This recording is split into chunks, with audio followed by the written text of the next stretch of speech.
계속 칸타타를 했으면 좋겠는데 제가 뒷자리에 앉아서 칸타타를 듣다가 제가 설교를 해야 하는지 깜빡 까먹고 있습니다. 감사합니다. 화창한 주말 오후에 아버지와 아들이 나들이를 떠났습니다. 미국 여러분 메이저리그 잘 아시죠? 메이저리그 경기를 보러 아버지와 아들이 차를 타고 이동을 합니다. 그런데 좀 경기 시간이 좀 늦어서 아버지가 아주 급하게 차를 몰기 시작했습니다. 그러다가 불행하게도 급한 마음에 사고를 당했습니다. 철도길에서 사고가 난 거죠. 불행하게 아버지는 그 자리에서 숨졌습니다.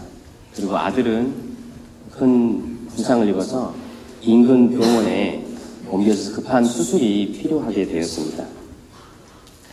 병원에 도착해서 의사들이 모이고 집도의가 결정이 되었습니다. 그런데 그 집도의가 그 아이를 보더니 갑자기 자기는 이 수술을 할 수 없다라고 이야기를 하는 것이었습니다. 지금 굉장히 급박한 상황인데 수술을 할 수 없다라고 이야기를 해서 다른 의사들은 지금 굉장히 당황을 했습니다. 그래도 수술을 빨리 하셔야 합니다라고 종용을 했지만 이 의사는 자신은 도저히 이 수술을 할 수 없다라고 계속해서 이야기를 했습니다. 그러면서 그 의사가 이렇게 이야기를 합니다. 이 아이는 내 아들입니다. 그래서 저는 이 수술을 도저히 할 수가 없습니다. 라고 그 의사는 이렇게 이야기를 했습니다. 결국 다른 의사가 수술을 하게 되었고 그 아이는 다행히도 목숨을 건져서 건강을 다시 회복했습니다. 사실 이 이야기는 실제 있었던 이야기는 아닙니다. 제가 여러분에게 한 가지 관점을 좀 드리기 위해서 구성한 이야기입니다. 여러분 중에 이 이야기를 혹시 잘 이해하신 분이 계십니까? 여러분 중에는 이 이야기가 잘 이해되시는 분도 있으실 것이고 이 이야기가 잘 이해가 되지 않으신 분들이 있으실 겁니다. 왜 그게 이 이야기가 잘 이해가 안 되냐면 여러분 생각했을 때 제가 이야기 서두에 아버지가 이미 죽었다라고 이야기를 했기 때문입니다. 아버지가 죽었는데 어떻게 다시 병원에 나타날 수 있었을까? 부활절이라고 갑자기 아버지가 부활하시는 것도 아니고. 여러분 만약에 이 이야기가 이해가 안 되신 분들은 여러분 속에 선입견이 있다라는 사실을 여러분이 잘 기억하셔야 됩니다. 무슨 선입견이냐면 응급실에 있는 외과 의사는 남자여야만 한다라는 선입견이 있는 것입니다. 그 의사는 이 아이의 엄마였습니다. 그 선입견이죠. 이 선입견은 우리의 이 생각과 우리의 감정과 우리의 의지들을 이렇게 마비시킵니다. 때로는 우리의 이 생활을 이렇게 편협하게 만들기까지 합니다. 굉장히 위험한 것이죠. 저는 젊었을 때 경상도 여성분들에 대한 선입견이 있었습니다. 그래서 죄송합니다. 경상도 여성분들을 이렇게 별로 이렇게 만나보려고 하지 않았습니다. 그런데 지금은 경상도 여행과 살고 있습니다. 만약에 저에게 있었던 그 선입견이 계속 되었었다면 저는 아마 지금 제가 누리고 있는 이 행복을 누리지 못하고 큰 손해를 아마 봤을 거라 생각이 듭니다. 선입견이 이처럼 우리의 눈을 가립니다. 그리고 그것이 아무리 작은 것이라 할지라도 결국에는 크나큰 문제를 일으키게 됩니다. 여러분도 많이 경험해 보셨죠? 그런데 이 선입견이라는 것은 우리 일상생활뿐만이 아니고 우리 신앙생활에도 큰 영향을 미칩니다. 그래서 오늘 제가 함께 살펴보고 싶은 것은 이 선입견에 대한 이야기입니다. 우리의 신앙 여정에 팽배해져 있을지 모를 이 선입견. 이 선입견을 가지고 있는 성도와 이 선입견을 가지지 않고 있는 성도 사이에는 굉장히 신앙 여정에 있어서 차이가 많이 납니다. 제가 말씀드리고자 하는 이 선입견을 가지고 있는 성도는 선입견을 가지고 있지 않는 성도보다 굉장히 신앙생활을 힘들고 어렵게 한다는 것이죠. 교회도 마찬가지입니다. 이 선입견에 대해서 잘 가르치고 있는 교회와 이 선입견을 제대로 잘 가르치지 못하고 있는 교회 사이에는 엄청난 큰 차이가 있습니다. 제가 확신할 수 있는 것은 지금 한국교회나 지금 교회나 신앙이나 이런 영적인 문제가 어려운 문제들이 발생하는 이유는 바로 이 선입견 때문이라고 저는 확신합니다. 이 선입견을 잘 제대로 가르치지 못하고 있기 때문에 지금의 어려운 교회들이 상황이 닥쳐왔고 성도들이 어려운 삶이 닥쳐왔다라고 저는 생각을 합니다. 그래서 오늘 본문 말씀을 통해서 우리 안에도 팽배해져 있을지 모를 이 선입견에 대해서 한번 진단해 보고자 합니다. 내 속에도 선입견이 있는가? 그리고 만약에 그 선입견이 내 속에 아직까지 있다면 그것을 어떻게 극복하고 이겨낼 수 있을 것인가? 참으로 가치 있고 능력 있는 신앙의 순례길을 저희와 함께 걸어갔으면 참 좋겠습니다. 오늘 본문은 여러분 잘 아시다시피 예수님께서 공생의 사역을 시작하시면서 하셨던 최초의 선포입니다. 우리 15절 말씀을 같이 한번 읽어볼까요? 15절 한번 읽어보겠습니다. 시작.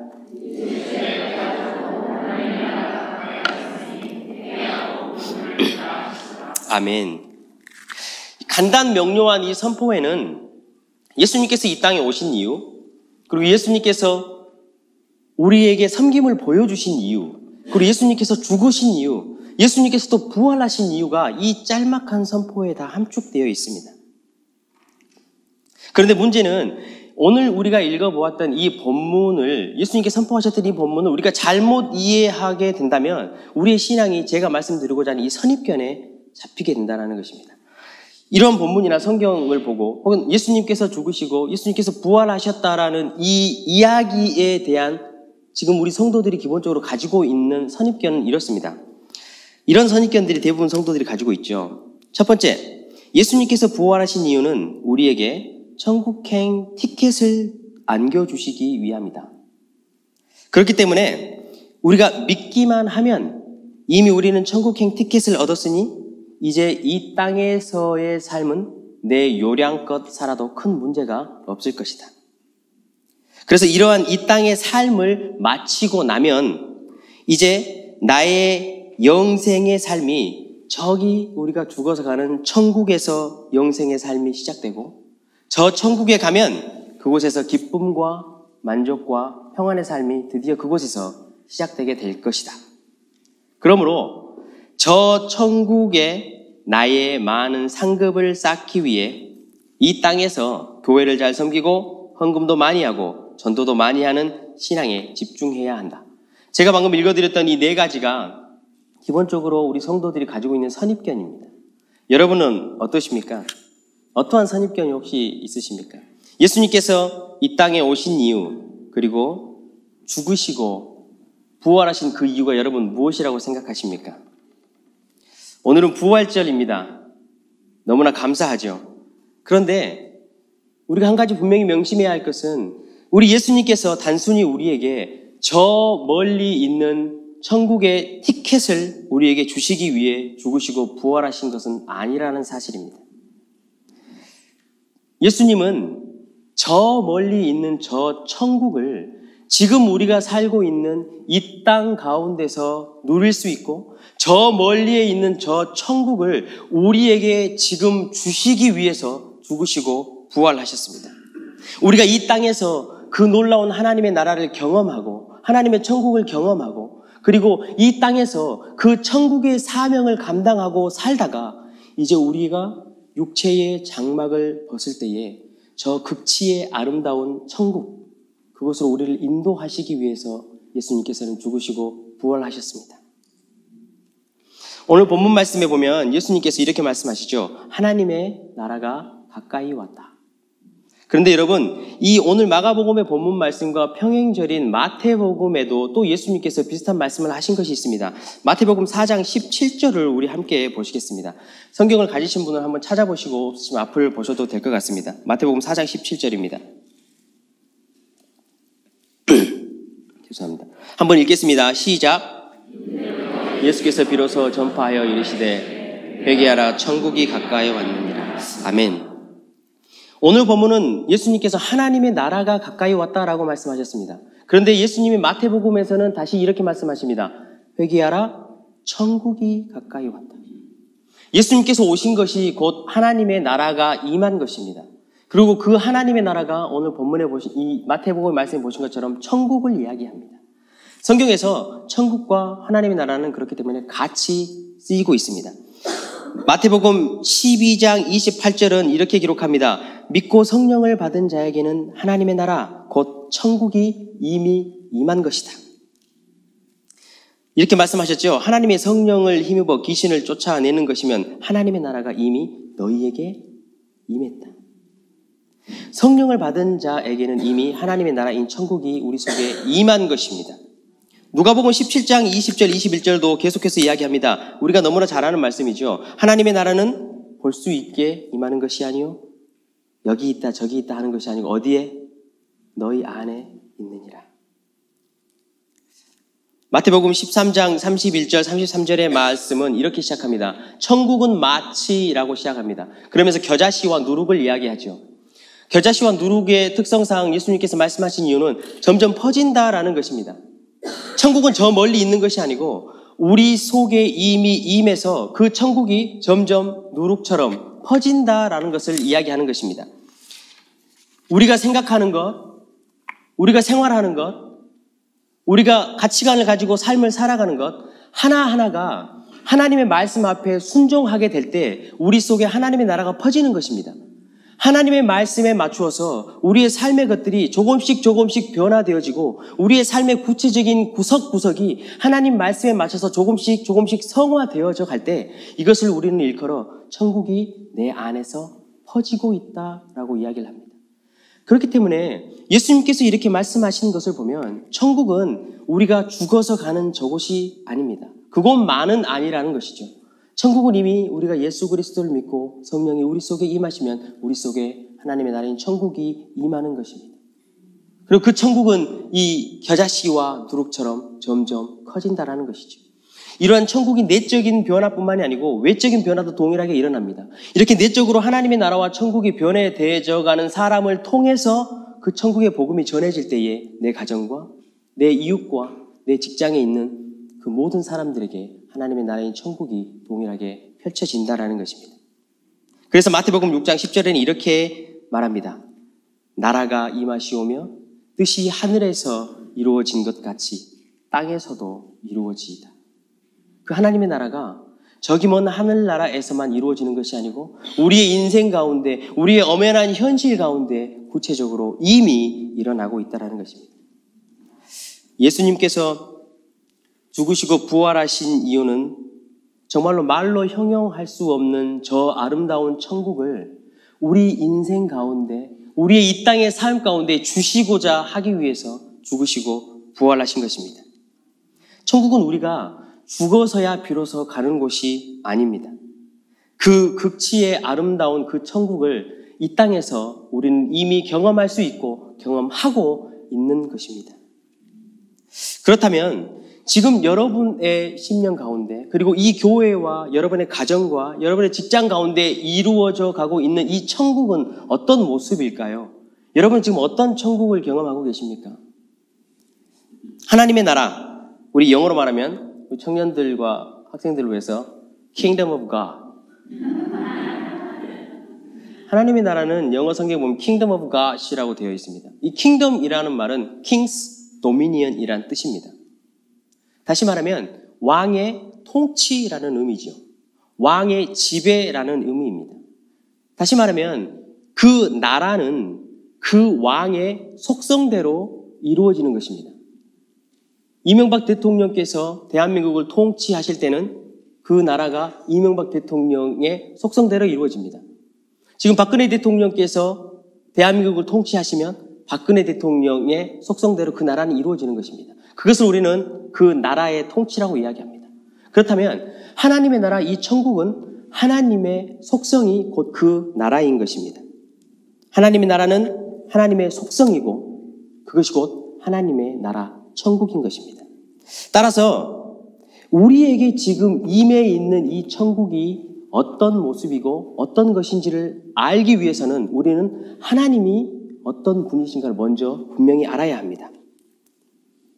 우리가 잘 알다시피 우리 하나님께서 우리를 창조하시었고 이 천지 만물을 창조하셨습니다. 그러면서 이렇게 말씀하셨죠. 창조물은 하나님의 거울이다. 다시 말하면 창조되어져 있는 이 하나님의 형상으로 창조되어 있는 우리 인간들과 천지 만물을 바라보면 하나님이 어떤 분이신가라는 것을 일반적으로 우리가 알 수 있다라고 이야기를 합니다. 해가 뜨고 아름다운 광경을 보고 너무나 로키 산맥 예쁜 거 보시잖아요. 그러면서 주 하나님 지으신 모든 세계 우리 찬양하잖아요. 그 아름다운 것을 보면 하나님께서는 아름다운 분이시다. 하나님의 형상으로 만들어진 사람을 볼 때도 마찬가지입니다. 저 사람이 선한 일을 하고 너무나 아름다운 일을 할 때 저 사람은 참 선하구나. 그러면 우리 그 모습을 보고 역시 하나님, 인간을 창조하신 하나님은 너무나 아름다운 분이시다. 이처럼 천지 만물을 보면 우리가 하나님의 모습을 대충 일반적으로 알 수 있습니다. 그런데 성경에는 이 천지 만물을 하나님께서 지으시고 뭐라고 말씀하셨죠? 보시기에 좋았더라. 보시기에 좋았더라. 하나님이 창조하신 창조물을 보시기에 좋았더라라고 말하면 우리가 하나님의 나라가 어떤 건지 생각해 볼 때 어디까지 알 수 있죠? 하나님의 나라는 좋은 곳이구나. 좀 구체적이지가 않는 것 같습니다. 창조물을 바라봐도 하나님이 그냥 보기에 좋았더라라고 말씀하셨기 때문에 하나님의 나라는 좋은 거구나 하는 수준에까지밖에 우리가 알 수 없습니다. 그리고 그 창조물은 곧 이어서 금방 타락을 하게 됩니다. 인간을 비롯해서 모든 천지 만물이 타락을 하기 때문에 이미 타락되어져 버린 것을 바라보고서는 우리가 하나님의 형상을 알 수가 없습니다. 하나님 나라가 어떤 것인지 알 수 없다라는 말이죠. 그렇다면 우리는 하나님이 어떠신 분인가, 하나님이 통치하신 나라는 어떤 나라인가를 알아보기 위해서는 창조 이전으로 돌아가 보아야 합니다. 창조 이전에 홀로 계셨던 하나님은 어떤 분이셨는지. 왜냐하면 이 하나님이 어떠신 분인지를 알아야 앞서도 말씀드렸듯이 우리가 우리에게 지금 임해 있는 하나님의 나라가 어떤 것인지를 알 수 있기 때문입니다. AD 400년경에 계셨던 어거스틴 목사님을 여러분 잘 아시죠? 그 어거스틴이라는 목사님께 그 마니교 성도가 비웃으면서 질문을 했습니다. 왜냐하면 어거스틴 목사님께서 설교하실 때 천지 만물은 아무것도 없는 상태에서 하나님 말씀으로 지어졌다라고 설교를 하시니까, 그러니까 크리아티오 엑스 니힐러 이렇게 설교를 하고 다니시니까 이 마니교 교도가 어거스틴 목사님께 와서 비웃으며 질문을 합니다. 이렇게 질문했죠. 그러면 하나님은 세상을 창조하시기 전에 무엇을 하고 계셨냐? 라고 질문을 합니다. 그러니까 어거스틴 목사님은 이 시비를 거는 자를 면박하기 위해서 이렇게 대답을 합니다. 하나님은 너처럼 쓸데없는 질문을 하는 사람을 벌 주기 위해서 지옥을 만들고 계셨다. 이것은 이 허탄한 질문, 아무 의미 없이 사람을 비난하기 위해서 질문하는 자들을 어거스틴 목사님께서 정신을 바짝 차리게 하기 위해서 하신 말씀이죠. 그런데 이 성경을 보면 하나님께서 창조 이전에 이미 존재해 계셨고 하나님께서 어떠한 속성을 가지고 계셨는지 명확하게 잘 가르쳐주고 있습니다. 요한복음 17장 5절에 보면 이렇게 기록됩니다. 아버지여, 창세 전에 내가 아버지와 함께 가졌던 영화로서 지금도 아버지와 함께 나를 영화롭게 하소서. 창세 이전에 하나님은 성삼위 하나님으로 계셨죠. 그러면서 서로가 영광을 주고받으셨습니다. 하나님은 그러셨던 분이십니다. 서로 영광을 주고받으셨죠. 그런데 이 영광스러움이란 말을 우리가 들으면 굉장히 추상적으로 들립니다. 도대체 그러면 그 영광스러운 게 뭐지? 그래서 이 사도 요한 목사님은 그 이후에 좀 구체적으로 설명을 하죠. 이 영광이 무엇인가? 17장 24절입니다. 우리 함께 읽어보실까요? 17장 24절. 한번 읽어보겠습니다. 시작.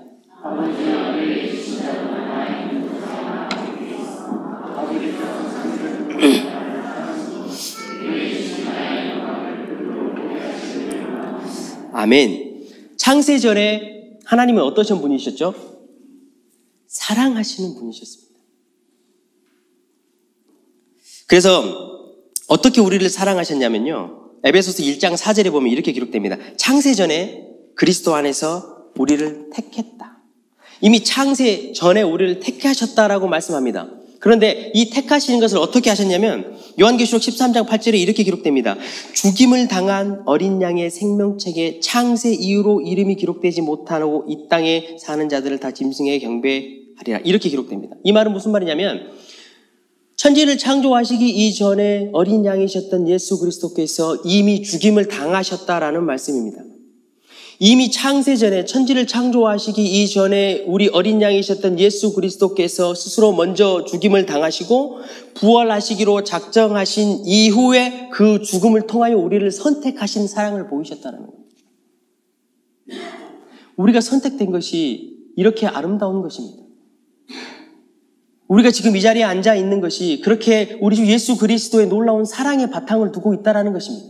이미 천지를 창조하시기 전에 어린 양이신 예수 그리스도께서는 죽으시고 우리를 택하셨다라고 성경은 기록합니다.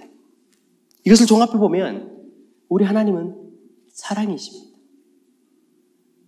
이미 창세 전에 예수 그리스도께서는 자발적으로 죽으셨고 부활을 이미 예정하시고 작정하셨습니다. 그래서 우리를 택하셨습니다. 하나님의 나라는 이와 같이 놀라운 사랑의 나라입니다. 그것이 성경에서 증언하고 있는 천국 하나님의 나라입니다. 또 한 가지 더 핵심적인 하나님의 나라의 모양이 있습니다. 잠언 8장 30절과 31절에 이렇게 기록합니다. 내가 그의 곁에 있어서 창조자가 되어, 여기서 내가라는 것은 잠언 8장의 지혜를 말하지요. 곧 예수님을 말합니다. 그의 곁에 있었을 때 그는 여기서 하나님을 이야기합니다. 그러면 내가 그의 곁에 있어 창조자가 되어 날마다 그의 기뻐하신 바가 되었으며 항상 그 앞에서 즐거워하였으며 사람이 거처할 땅에서 즐거워하였으며 인자들을 기뻐하였느니라. 창세전에 하나님께서는 서로 너무나 기뻐하셨습니다. 예수님과 하나님 사이에는 기쁨이 충만했습니다. 그래서 네가 아들 예수가 십자가를 지는 것, 그리고 내가 그것을 인정해 주는 것, 이렇게 계약을 맺고 이야기하는 것을 굉장히 기뻐하셨습니다. 하나님의 나라는 그렇기 때문에 이 기쁨의 나라입니다. 사랑하는 성도 여러분, 하나님의 나라 천국 우리에게 임해 있는 것은 곧 하나님의 속성입니다. 하나님은 어떠신 분입니까? 기쁨이십니다. 하나님은 사랑이십니다. 우리는 지금 그런 나라에 살고 있습니다. 기쁨의 나라에 살고 있습니다. 사랑의 나라에 살고 있습니다. 우리가 예수 그리스도를 믿고 구원받는 자라면 우리는 이것을 명심해야 합니다. 예수님께서 죽으시고 부활하신 이유, 그것은 이 땅에 저 하늘나라에서만 이루어지는 것이 아니고 지금 이 땅에서 이루어지고 있는 사랑과 기쁨을 우리에게 맛보게 하기 위해서 십자가에 죽으시고 부활하셨습니다.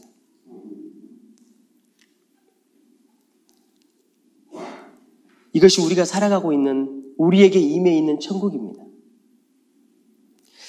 여러분, 그런 하나님 나라 천국에 살고 계십니까? 우리는 그렇다면 어떤 삶을 살아가야 합니까? 하나님의 나라, 그 천국이 우리에게 임해 있는 우리 신자로서의 삶이 어떤 모습이 돼야 합니까? 이 땅에 살면서 하나님의 나라 그 천국을 경험했던 우리가 잘 아는 목사님이 한 분 계시죠. 성경에 바울 목사님이 계십니다. 바울 사도는 기쁨의 대명사였습니다. 그 험한 고난 가운데서도 우리에게 계속 명령하셨습니다. 주 안에서 항상 기뻐하라. 내가 다시 말하노니 기뻐하라. 왜냐하면 이 바울 목사님은 저 멀리 내가 죽어서 가는 천국이 아니고 예수 그리스도께서 죽으시고 부활하신 것으로 인해서 내 속에 임한 그 하나님 나라의 천국을 이미 경험하셨기 때문입니다. 그 기쁨의 나라와 사랑의 나라를 이미 경험하셨기 때문에 우리에게 이렇게 자신 있게 감옥 안에서도 우리에게 말씀하시는 겁니다. 그래서 빌립보 성도들에게 이렇게 말씀하셨던 거죠. 주 안에서 항상 기뻐하라. 내가 다시 말하노니 기뻐하라. 데살로니가 교인들에게도 이렇게 말합니다. 항상 기뻐하라. 이것이 예수 그리스도 안에서 너희를 향하신 하나님의 뜻이니라. 성경은 이처럼 우리에게 기뻐하라라고 명령을 합니다. 여러분 한번 생각해 보십시오. 이게 가능한 일입니까? 여러분 성경에서 기뻐하십시오라고 명령을 하면 여러분 기뻐지십니까? 엄청 힘들고 어렵고 이 자녀 문제, 직장 문제, 뭐 여러 가지 문제 때문에 다운되고 디프레션이 왔을 때 성경을 읽었더니 데살로니가 전서 5장을 딱 펴고 읽었더니 하나님께서 항상 기뻐하라. 그리고 갑자기 여러분 마음속에서 기쁨이 이렇게 바닥에서부터 올라오시던가요? 여러분은 어쩔지 모르겠지만 저는 잘 안 됩니다. 그런데 여러분, 우리가 한 가지 꼭 기억했으면 좋겠습니다. 성경에서 이것을 하라, 그리고 이것을 하지 마라 라고 우리에게 명령을 하시기 전에 성경은 분명하게 우리에게 가르칩니다. 너가 그것을 할 수 있는 능력이 있고 그렇게 할 수 있는 자격이 있다라고 우리에게 먼저 가르쳐 주십니다. 그렇게 하시고 나서 우리에게 하라, 하지 마라라고 명령을 하십니다. 출애굽기 20장을 보면 하나님께서 모세에게 최초의 성문화된 율법을 주시죠. 시내산 꼭대기에서 주십니다. 여러분, 10계명의 1계명이 무엇이죠? 갑자기 질문 받으시니까 당황스러우시죠? 하라, 하지 마라라는 명령을 1계명부터 하나님께서 계속 주십니다. 그런데 우리가 정확히 성경을 들여다보면 이 10계명은 1계명에서부터 시작하지 않습니다. 10계명은 1계명을 시작하기 그 전에서부터 시작합니다. 여기에 이렇게 기록됩니다. 나는 너를 애굽 땅 종 되었던 집에서 인도하여 낸 너의 하나님 여호와니라. 그러니 너는 나 외에 다른 신을 내게 두지 마라. 그러니 너는 우상을 만들지 말고, 그러니 너는 내 이름을 망령되이 말하지 말고, 그러니 너는 안식일을 거룩하게 지키라. 이처럼 명령을 내리기 전에 우리에게 분명히 말씀하십니다. 내가 너를 구원하였다. 그러니 너는 명령을 순종할 자격이 있고 능력이 있다. 출애굽기에서뿐만이 아닙니다. 이 출애굽하고 광야의 40년을 지나고 이 제2세대들이 되었던 그 이스라엘 백성들에게 신명기에서 보면 또 한 번 율법을 가르쳐 줍니다. 왜? 자기 아버지 세대는 다 지나가고 이제 아들들의 세대가 되었기 때문에 그들에게도 모세는 동일하게 율법을 가르칩니다. 그게 신명기입니다. 거기에도 모든 율법을 이야기합니다. 하라, 하지 마라, 이렇게 해라, 이렇게 하면 안 된다, 이렇게 해야 된다, 이렇게 계속해서 반복해서 이야기를 합니다. 그런데 여러분, 성경을 신명기를 처음부터 잘 읽어보시면 그렇게 하라, 하지 마라 그 이후에 하나님께서는 분명히 이렇게 계속해서 말합니다. 너가 애굽 땅에서 구원받았음을 기억하라. 계속해서 반복됩니다. 신명기를 읽어보십시오. 이 말은 다시 말해서 우리에게 그렇게 할 수 있는 능력이 있다라는 것입니다. 우리는 그렇게 자격이 주어졌다라는 것입니다. 우리는 기뻐할 수 있는 자격이 있고 기뻐할 수 있는 능력이 있는 자라고 하나님께서는 계속해서 말씀하시는 겁니다. 우리가 할 수 있기에 그것을 명령하시는 것입니다.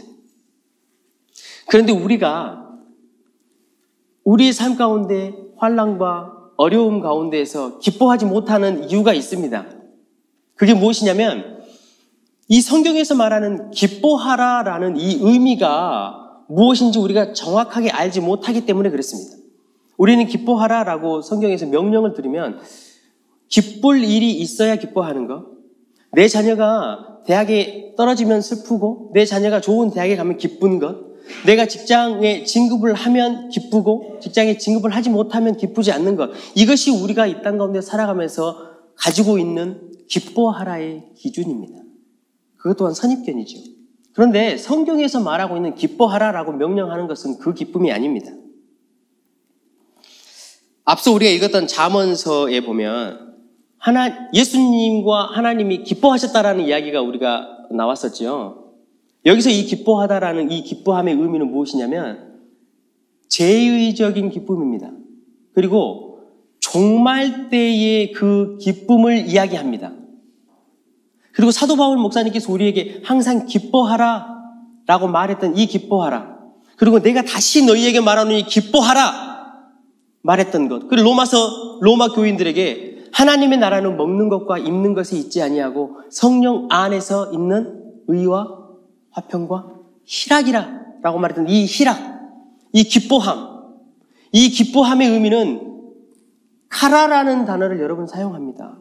이 카라라는 단어는 어떤 의미냐면 일반적으로 우리 삶에서 기뻐하는 삶이 아니고 종말 때의 마지막 때의 기뻐함입니다. 신약 성경에 쓰인 이 단어의 의미를 보면 내가 하나님 나라에 가서 하나님으로부터 외면받지 않고 하나님으로부터 큰 위로를 받을 것이라는 그 기쁨을 이야기하는 것입니다. 내 영혼이 구원되었다라는 그 기준의 기쁨을 말하는 것입니다. 이 카라라는 단어는 하나님이 내가 마지막 때가 되었을 때에, 종말 때가 되었을 때에 나를 외면하지 않고 나를 억울하게 심판하지 않으실 거라는 그 기쁨을 말하는 것입니다. 성경에서 하나님 나라는 기뻐하는 것이다. 그렇기 때문에 너희들도 기뻐해라 라고 이야기할 때 이 기뻐하는 것은, 그 기쁨의 근원은, 우리의 동력은 바로 우리의 구원입니다. 내가 마지막 때 가서 하나님 나라 앞에 섰을 때에 하나님께서 나를 잘했다, 착하고 충성된 종아라고 말해주실 그 기쁨인 것입니다. 내가 하나님 앞에 섰을 때에 이 약하고 게으른 종아라고 심판받지 않을 그 기쁨입니다. 그 기쁨과 기대가, 그 마지막 때에 있을 그 기쁨, 나를 구원해 주신 예수 그리스도 앞에 설 그 기쁨이, 그때의 기쁨이 흘러 넘쳐서 지금 내 삶에 그 기쁨이 넘치는 것입니다. 지금 하나님 나라에 살고 있는 성도라면, 내가 예수 그리스도께 구원받은 그 성도라면 우리는 기뻐할 수 있습니다. 우리가 기뻐할 수 있기 때문에 성경은 기뻐하라라고 명령하시는 것입니다. 여러분 인생 가운데 기쁨이 없으십니까? 목사님께서 항상 말씀하시지만 이 아름다운 밴쿠버 땅에 오셔서 여러분 정말 기쁨이 없으십니까? 여러분, 만약에 내가 그리스도로부터 구원받고 지금 나에게 내 속에 임한 하나님 나라 천국에 살고 있음에도 불구하고 여러분 인생 가운데 기쁨이 없다면 여러분 한번 이렇게 해보시겠습니까? 날마다 여러분을 구원하신 예수 그리스도의 십자가를 10분씩만, 20분도 아니고 단 10분씩만 여러분 한번 묵상해 보십시오. 내가 어떤 존재였는지, 내가 얼마나 추악하고 더러운 존재였는지, 그리고 나를 구원하신 예수 그리스도가 어떤 분이셨는지, 그분이 어떤 분이신지, 그리고 그분이 나에게 어떤 일을 하셨는지, 이제 나는 어떤 존재가 되었는지, 그렇다면 이제 나는 어떤 삶을 살아가야 하는지, 여러분 하루에 단 10분씩만 이렇게 여러분 묵상해 보십시오. 여러분 가운데 그러한 구원의 기쁨이 넘치시기를 축원합니다. 그리고 그 기쁨이, 나를 구원해 주신 예수 그리스도께서 주셨던 그 기쁨이 우리 속에 넘쳐나게 되면 그때 비로소 우리는 사랑할 수 있습니다. 사도 바울 목사님께서도 계속해서 이렇게 이야기를 합니다. 만신창이가 되어 있는 고린도 교회를 향해서 이렇게 이야기를 하죠.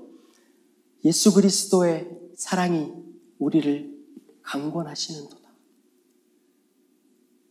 우리가 구원받은 성도라면 그 예수 그리스도의 그 사랑이 우리 속에 임해서 우리가 하나님 나라를 경험하고 있는 천국의 성도라면 우리는 그 놀라운 사랑의 강권하심 때문에 나를 더 사랑하고 이웃을 사랑하고 교회를 사랑하고 교회를 섬기는 그런 성도가 되는 것입니다.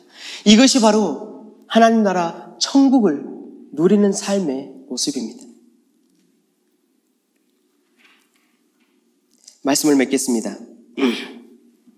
사랑하는 성도 여러분, 우리는 오늘 말씀을 시작하면서 예수 그리스도의 죽으심과 부활에 대한 선입견을 진단해 보았습니다. 그 첫 번째 선입견이 예수님께서 부활하신 이유는 우리에게 천국행 티켓을 안겨주시기 위함이었다라고 이야기했습니다. 두 번째는 그렇기 때문에 우리가 이미 믿기만 하면 우리는 이미 천국행 티켓을 땄으니까 이제 우리의 삶은 내 요량껏 살아도 상관이 없다라고 이야기를 했습니다. 세 번째는 이러한 땅의 삶이 맞춰지고 나서야 내가 비로소 저 하늘나라에 가서 평안과 기쁨의 삶을 산다라고 이야기를 했습니다. 네 번째, 그러므로 저 천국에 가서 누릴 기쁨을 위해서 나는 지금 이 땅에서 내 상급을 쌓기 위해 신앙생활을 해야 한다. 이러한 선입견을 여러분 진단해 보았습니다. 하지만 성경은 그 선입견이 얼마나 잘못되었는지, 그 선입견에 사로잡혀 있는 성도들이 얼마나 능력 없는 삶을 살아가고 있는지 오늘 명확하게 우리에게 가르쳐 주었습니다. 예수님께서 이 땅에 오시고 죽으시고 부활하신 이유는 이렇습니다. 저 극치의 아름다운 천국을 지금 우리에게 주시기 위한 것입니다. 두 번째, 그 천국은 우리 안에서 그리고 우리 밖에서 점점 더 확장되는 것입니다. 그리고 그 나라는 사랑의 나라이고 기쁨의 나라인 것입니다. 따라서 우리의 영생의 삶은 이 땅에서 시작됩니다. 그 기쁨의 삶과 그 사랑의 삶은 이 땅에서 시작하는 것입니다. 이제 우리는 이 땅에 살면서 우리를 구원하신 예수 그리스도를 기뻐하고 우리를 구원하신 예수님의 사랑에 강권함으로 사랑하고 사랑받는 그러한 삶을 살아야 될 줄 믿습니다. 예수님께서 부활하셨습니다. 우리에게 놀라운 저 아름다운 극치의 하나님의 나라 천국을 우리에게 이 땅에 선물로 주시기 위해 부활하셨습니다. 그렇기 때문에 만약 지금 우리가 이 땅에서 하나님 나라 천국을 누리지 못한다면 그 사람은 아마도 이후에 죽어서 저 하나님의 나라에 들어갈 수 있을 것이라는 보장을 얻을 수 없다는 것을 여러분 명심하셔야 합니다. 이번 한 주간도 우리가 지금 하나님 나라 그 기쁨과 사랑의 나라 천국에 살고 있음을 기억했으면 좋겠습니다. 그리고 그 나라를 사는 백성으로서 우리를 구원하신 그 구원을 기뻐하고 그 구원에 감격하고 서로 사랑하고 사랑을 전하는 그런 은혜의 한 주가 되시길 주님의 이름으로 간절히 축원합니다. 기도하겠습니다. 하나님 감사합니다. 예수님께서 이 땅에 오시고 죽으시고 부활하셔서 저 아름다운 극치에 놀라운 하나님의 나라를 우리 속에 주심을 참으로 감사합니다. 하나님 그 놀라운 사랑의 나라, 그 놀라운 기쁨의 나라 우리에게 허락하시었으니 하나님 이 시간 이후부터 우리가 그 하나님 나라에 살게 하여 주시옵소서. 우리를 구원하신 예수 그리스도의 그 놀라운 기쁨과 그 구원의 사랑을 하나님 우리가 날마다 묵상하며 그렇게 하루하루를 살아가는 우리 성도들 될 수 있도록 성령 하나님 축복하여 주시옵소서. 감사드리며 이 모든 말씀 우리 주 예수 그리스도 이름으로 기도드리옵나이다. 아멘.